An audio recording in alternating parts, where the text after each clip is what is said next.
From the Bucs now. Long drive, but not just that. They had a great air attack going. Do they stick with that? I would think that they would, because if they were confident enough to do it on the last drive, starting backed up in their own territory, why would you change anything? They've got to be confident about what they're presenting and continue to do so. Yeah, because the secondary, they really look clueless. And that was amazing because that drive went and went, no adjustments, and no big plays by the defense to knock the ball away.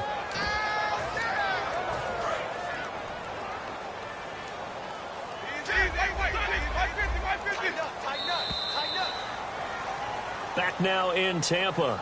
It's the Bucs. They've got the football. They also are in front here on the scoreboard as we start the fourth.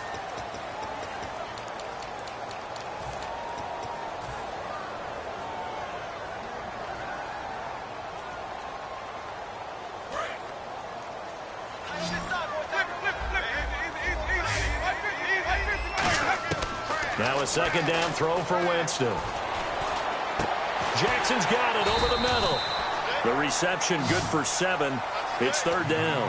Boy, the evolution of the game and how these guys on plays like that can get out of the pocket, keep plays alive, it just makes things so much harder for defenses. It really does, and we're talking about an era in the game where the quarterbacks are the most athletically gifted that we've seen in a bunch. I mean, when you talk about collectively, it's unbelievable. So their ability to move is practiced now. It's not necessarily, oh, he just took off and you guys figure it out. When he takes off, everyone knows where to go now. They know how to run routes, change things, make themselves presentable for the quarterback. That's a lot of time that they put in on it. It's not just your static 1, 2, 3. This is where the ball goes anymore. They go play action here on first down. And out of bounds on the other side of midfield across the 45. 13 yards there on the pickup. And the Buccaneers are going to have a first down.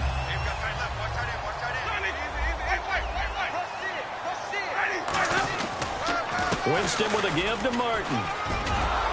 And some good tackling there as he stopped up at about the 41. A gain of 3, second down. They're going to hurry back to the line now. And in this situation with the lead fourth quarter, they're liking keeping the ball on the ground, I'm sure. That's just smart football, but you know the defense has to know it as well. They've got to stop them here. So now we're going to see that loading the box in a big way.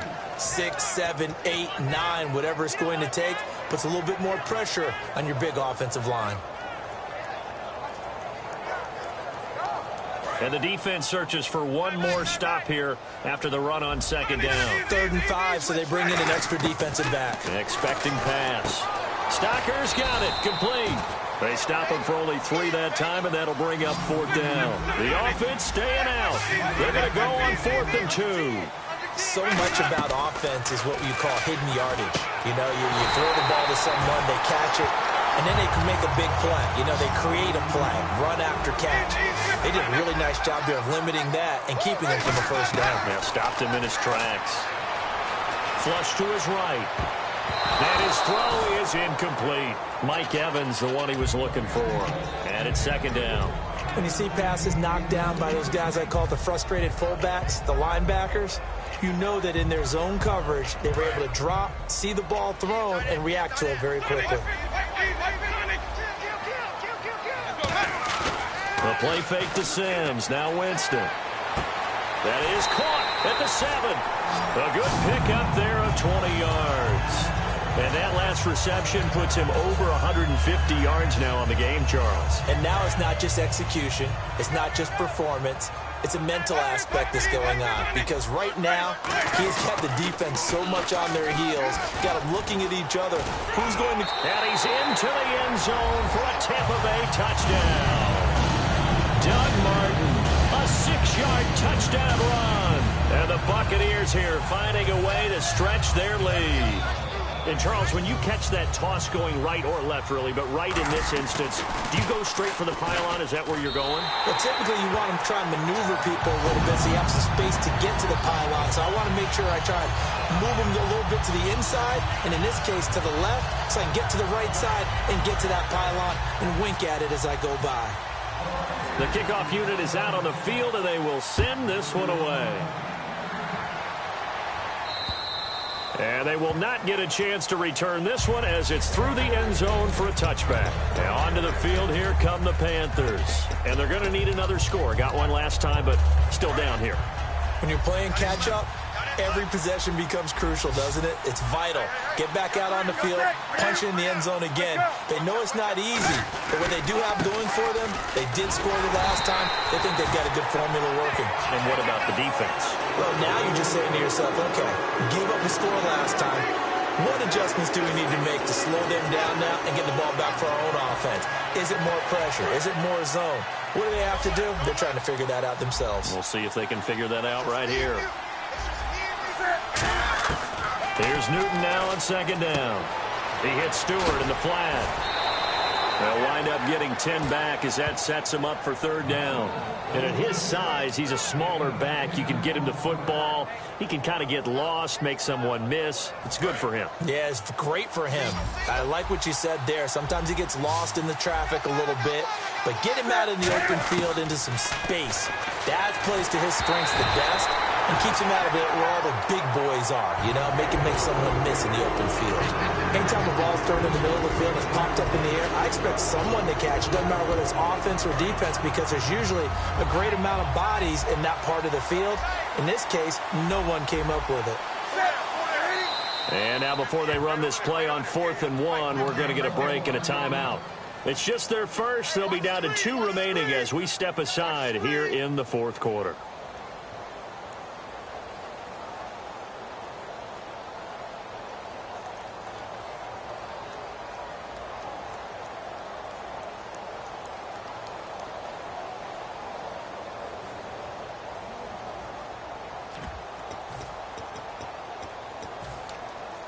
And they're indeed going to go for it here on 4th down. So trailing here in the last quarter. Let's see how this plays out. Desperations. And this is intercepted. And that should do it. A great read, and it's picked off. And they are going to set up shop at the 40-yard line. And Tampa Bay trots out there now. Good drive last time. Really effective passing the football. Do you maybe mix it up, now go to the ground game and surprise the defense a little bit? I would anticipate the defense making some changes, but I wouldn't necessarily just absolutely go in the opposite direction. They're doing so well throwing the ball. Yeah, why I wouldn't change it up until they showed me a reason to do so. They pitch it out to Martin. And little room to maneuver there. He gets it down to about the 39. Just a yard on the pickup there, and it'll bring up a 2nd and 9. And they're going to hurry back to the line now. 2nd down, Winston. On the left side, a catch by White. Touchdown, Tampa Bay. Miles White, 38 yards. And the interception by the Bucs D leads to a touchdown. They were still throwing with a comfortable lead here late, and now that lead even more comfortable. And your first thought is there bad blood that went into this one ahead of time, that maybe they're seeking some revenge or they just don't like them? But the other thing that always hits me is, are they worried about playoff positioning? Right? Are they worried about, do you need enough points in case there's a tiebreaker that comes into play later? And that'll carry over the back line of the end zone for a touchback. Carolina getting set to take the field. And following the interception, just any interception, are you a little bit more cautious when you start that next drive, or no, you just throw that out the window? I think you are. I don't think that there's any way you can run back out there and go, totally didn't affect me. Let's just go ahead and be loose with the football again. You're going to take care of it, but you have to be careful about being too cautious because now you can't run any offense at all. Still want to attack. We'll see how they attack them here. Even in today's NFL, when we think that the tight end position now is really a glorified wide receiver, we're still asking a lot of those guys. They have to block as well, and every now and then they don't come down with the football.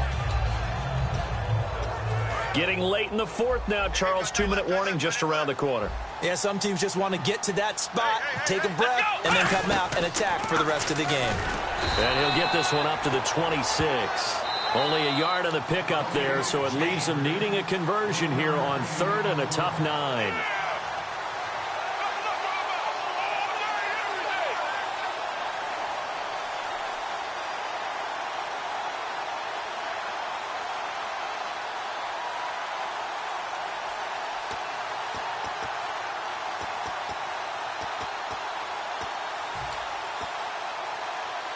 still 9 yards to go on third down.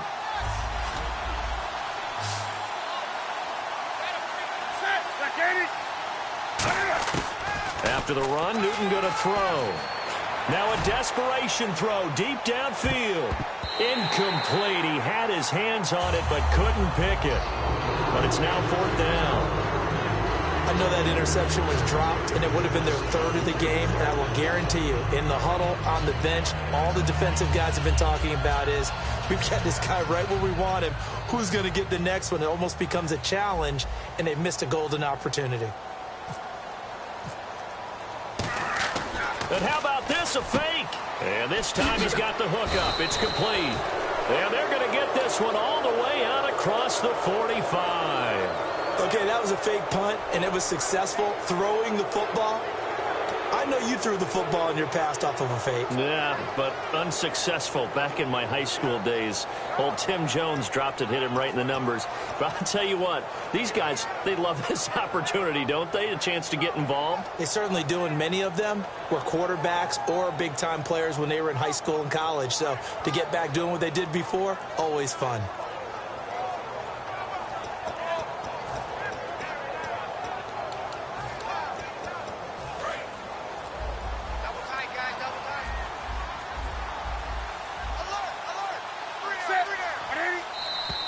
Boy, and now they can't even get a play off.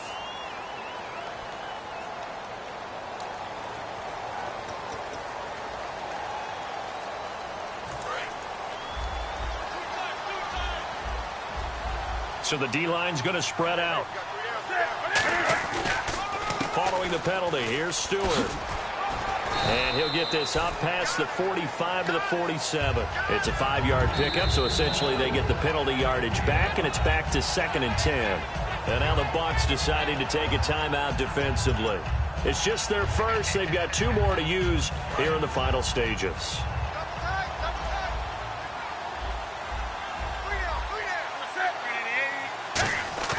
On 2nd down, here's Newton.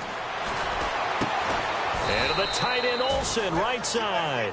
A good gain of 14 there, and it moves the chains.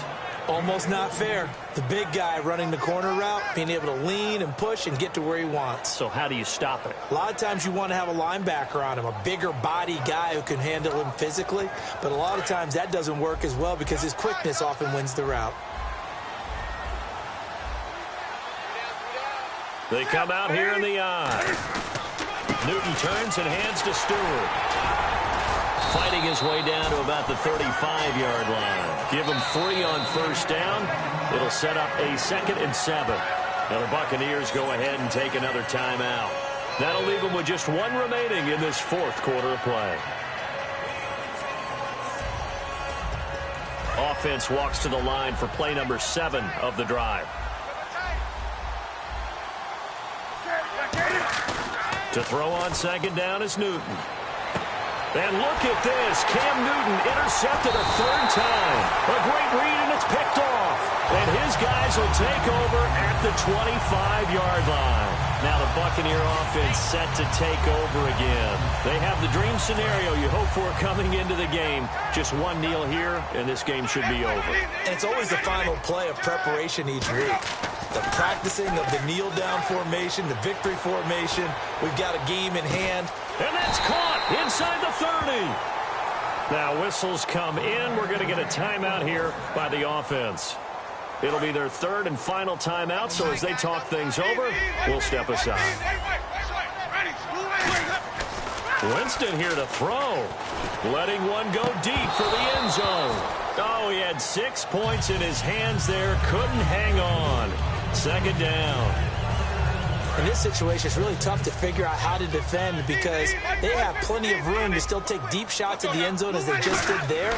Yet at the same time, you've got to be ready for the short throw. In this case, when you see the cue that they're going for the end zone, retreat and make sure you have a way to play forward, back towards the receiver, and have a chance to bat the ball away as they did there.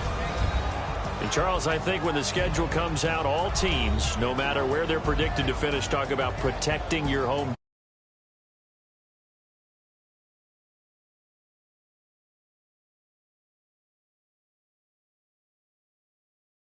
not letting them break your serve. That way you hold on to it. They got it done, and they feel very good about that victory.